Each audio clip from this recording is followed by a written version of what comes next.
Saya sering banget ditanya oleh para pelaku startup ya, karena saya sering diundang menjadi narasumber untuk seminar-seminar startup dan 90% dari pertanyaan atau dari kendala para startup, terutama di daerah ya, terutama di daerah-daerah di Indonesia, kendala mereka untuk bisa grow, untuk bisa berkembang adalah kesulitan untuk menjual produknya, produk atau jasanya. Jadi saya selalu tanya kepada para pelaku startup siapa sih target market mereka. Sehingga dari sana kita akan bisa turunkan menjadi bagaimana strategi untuk mereka berjualan produknya. Karena kalau target marketnya nggak jelas, maka kita juga nggak ngerti bagaimana cara jualannya.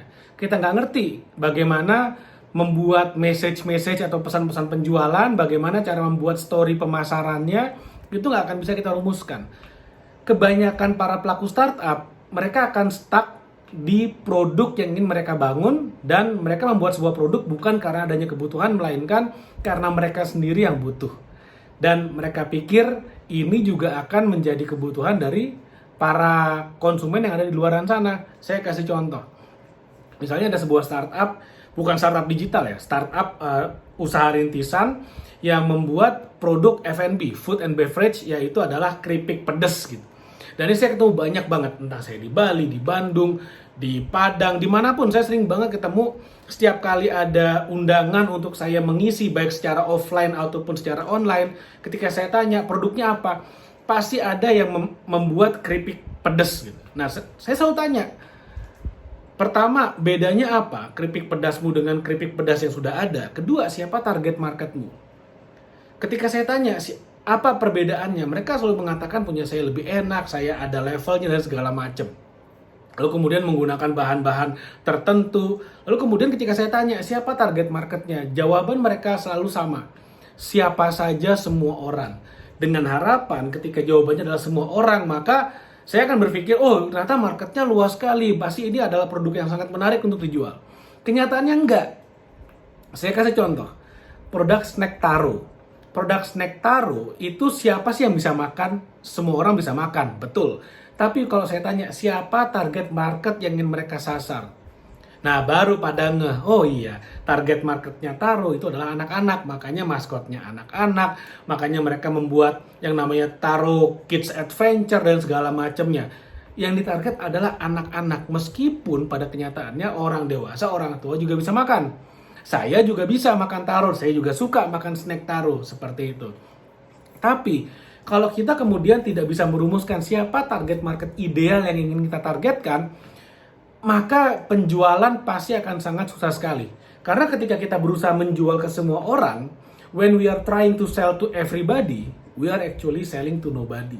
Ketika kita ingin menjual kepada semua orang, kita tidak menjual kepada siapapun. Nah, makanya kalau misalnya sekarang produknya adalah keripik pedas, keripik pedas siapa sih target marketnya? Ini yang saya selalu kasih contoh karena audiens saya itu adalah biasanya mahasiswa. Saya biasanya diundang oleh kampus-kampus dan mereka memiliki satu program inkubator bisnis. Nah, ini biasanya undang saya. Jadi saya diminta untuk memberikan pencerahan kepada para tenan-tenannya, kepada para mahasiswanya. Maka contoh yang saya gunakan pun sesuatu yang relate dengan mereka.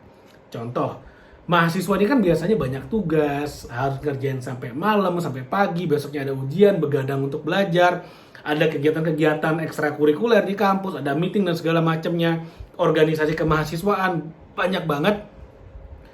Saya berasumsi sekali lagi, banyak mahasiswanya yang begadang, entah untuk belajar, bikin tugas, untuk kegiatan kampus dan segala macamnya.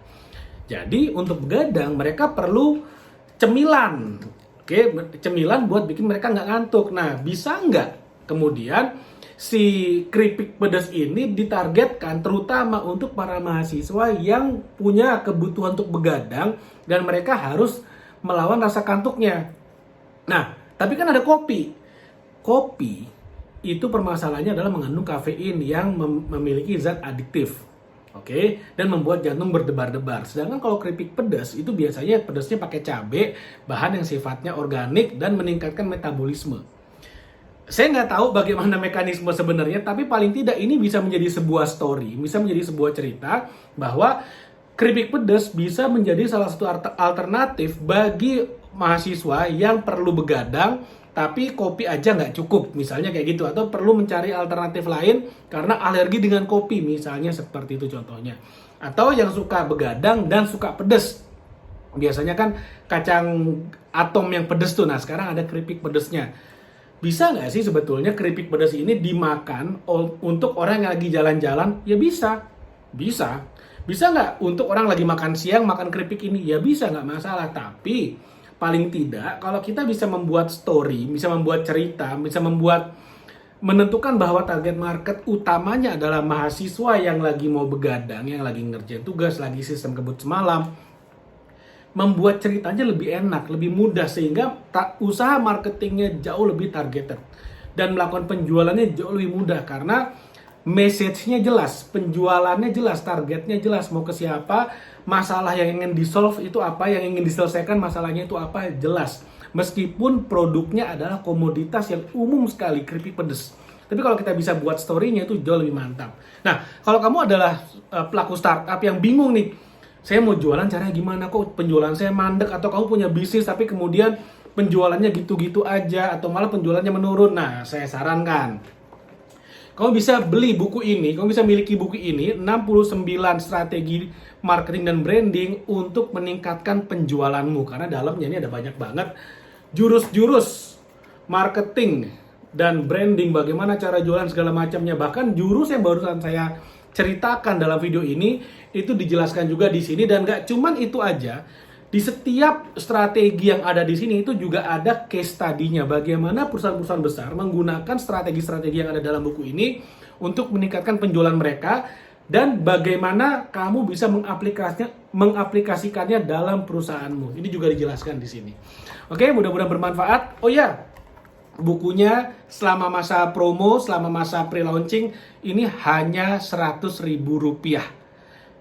Untuk beli, linknya ada di bawah, ada di description video ini, silahkan diklik, kamu bisa beli bukunya dan langsung belajar untuk bisa meningkatkan penjualan bisnismu. Oke, thank you, sampai ketemu lagi di video berikutnya.